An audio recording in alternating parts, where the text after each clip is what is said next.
اور جتنی نفلیں زیادہ، سب سے افضل کام تو یہ ہے نفلیں پڑھنا. اور اگر چاہو تو تلاوت، قرآن کریم کی تلاوت، کیونکہ لمبا قیام نہیں کیا جا رہا، زیادہ لمبی صورتیں یاد نہیں ہے، حفظ نہیں ہے، تو لمبا قیام کیسے کریں؟ تو جتنا قیام اور رکوع سجدہ کر لو، اس کے بعد پھر قرآن کریم کی تلاوت، اس میں لگو وقت. سارے ذکر اذکار میں سب سے زیادہ افضل ذکر قرآن کریم کی تلاوت، اس سے زیادہ افضل کچھ نہیں. ایک ایک حرف پر 10 نیکیاں، ایک ایک حرف کی تلاوت پر 10 نیکیاں. اور رمضان میں 70 بڑھا دو اس کو تو کتنی 700 ہو گئی. اور پھر شب قدر میں اللہ اکبر، اس کی کوئی حساب ہی نہیں، کوئی گنتی نہیں. خیر من الف شہر. تو اس واسطے تلاوت جتنی ہو سکے وہ کرو. اور تیسرا کام یہ بھائی دعائیں مانگو، دعا مانگو، اپنے پروردگار سے لپٹ جاؤ، لپٹ کے دعائیں مانگو، مچل کے مانگو. ہر حاجت اپنی اللہ کے سامنے پیش کرو. اور وہ کریم کی بارگاہ ایسی ہے کہ ہر مانگنے پر، ہر دعا پر بھی تمہارے لیے نیکی لکھی جا رہی ہے. جو مانگ رہا ہے وہ ملے یا نہ ملے، لیکن جو دعا مانگی، ہر دعا عبادت، ہر دعا نیکی. چاہے اپنے دنیاوی مقاصد کے لیے مانگ رہے ہو، یا اللہ مجھے صحت دے دے، یا اللہ میرا قرضہ ادا ہو جائے، یا اللہ میرا مکان بن جائے، یا اللہ مجھے سواری اچھی مل جائے، یا اللہ میری اولاد کو ترقی ہو جائے، یا اللہ مجھے روزگار میں، یہ ساری دعائیں جو کر رہے ہو، ہر دعا عبادت، ہر دعا نیکی. تو دعاؤں کی کثرت. اور ہم اور آپ کیا مانگیں گے؟ دعائیں مانگنا بھی نہیں آتا. مانگنا آتا ہے اللہ میاں سے کس طرح مانگنا چاہیے، مانگنا بھی نہیں آتا. وہ مانگنا بھی سکھا گئے نبی کریم سرور دو عالم صلی اللہ علیہ وسلم، وہ بھی وہی سکھا گئے. تو اس کی آپ کی مانگی ہوئی دعائیں، مناجات مقبول، الحزب العظم، اور پتہ نہیں کتنی کتابیں چھپی ہوئی ہیں جس میں رسول کریم صلی اللہ علیہ وسلم کی مانگی ہوئی دعائیں ہیں.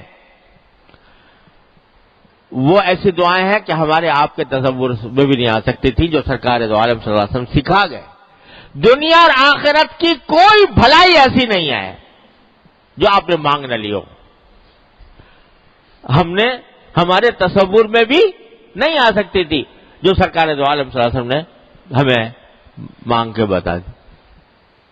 یہاں تک مانگ لیا اللہ میں نے، حضور اقدس صلی اللہ علیہ وسلم نے، کہ یا اللہ خشکی میں، سمندر میں آپ کا کوئی بندہ، کوئی بندی جو بھی کوئی دعا مانگ رہا ہو، جو چیز اچھی اس نے مانگی ہو، اے اللہ میں بھی اس کا محتاج ہوں، وہ مجھے بھی دے دے، وہ بھی مجھے دے دے. اس سے زیادہ اور کیا مانگے گا کوئی آدمی؟ یہ بھی مانگ کے بتا دیا کہ یا اللہ آپ کے نبی کریم صلی اللہ علیہ وسلم نے جتنی دعائیں مانگی، جتنے کام، جتنی اچھائیاں مانگی، یا اللہ وہ سب میں مجھے دے دے. جتنی برائیوں سے نبی کریم صلی اللہ علیہ وسلم نے پناہ مانگی، اے اللہ میں ان سب کی پناہ میں آپ کی پناہ مانگتا ہوں، اس سے وہ دے دیں. کوئی گوشہ چھوڑا نہیں، دنیا آخرت کی بھلائی کا کوئی گوشہ چھوڑا نہیں جو آپ نے مانگا نہ ہو. لہذا وہ دعائیں مانگیں. مناجات مقبول کے نام سے چھپی ہوئی ہے کتاب، اور حضور اقدس صلی اللہ علیہ وسلم کی مانگی ہوئی دعاؤں کی اور بھی کتابیں ہیں، حزب العظم بھی ہے، اور پتہ نہیں کیا کیا ہے. تو وہ اس میں یہ 3 کام ہیں کرنے کے. اور چلتے پھرتے، اٹھتے بیٹھتے، بہرحال انسان کی ضرورت ہے، کبھی اٹھتا ہے، کبھی بیٹھتا ہے، کبھی. تو چلتے پھرتے، اٹھتے بیٹھتے کلمہ، تیسرا کلمہ، سبحان اللہ والحمد للہ ولا الہ الا اللہ واللہ اکبر وللہ الحمد. یہ کل چلتے پھرتے زبان پہ ہو. یہ 4 کام ہیں، اس میں گزار دیں رات. نفلیں، تلاوت، دعا، اور چلتے پھرتے، اٹھتے بیٹھتے ذکر اللہ تبارک و تعالیٰ کا. اللہ تبارک و تعالیٰ اس طرح اگر رات گزار لی تو امید ہے اللہ کا شکر. کیا امید ہے؟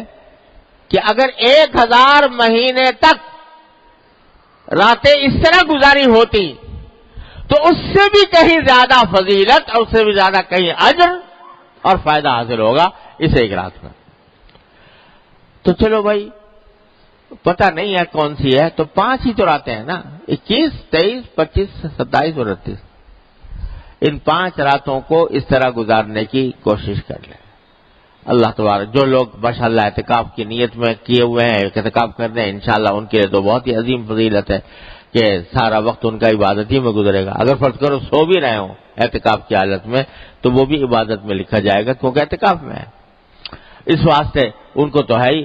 اور اگر نہیں اعتکاف تب بھی ان 5 راتوں کے اندر ان کاموں کا اہتمام کر لے. اللہ تبارک و تعالیٰ اپنے فضل و کرم سے مجھے آپ کو سب کو اس کی توفیق عطا فرمائے اور اس کے انوار و برکات سے ہم سب کو سرفراز فرمائے.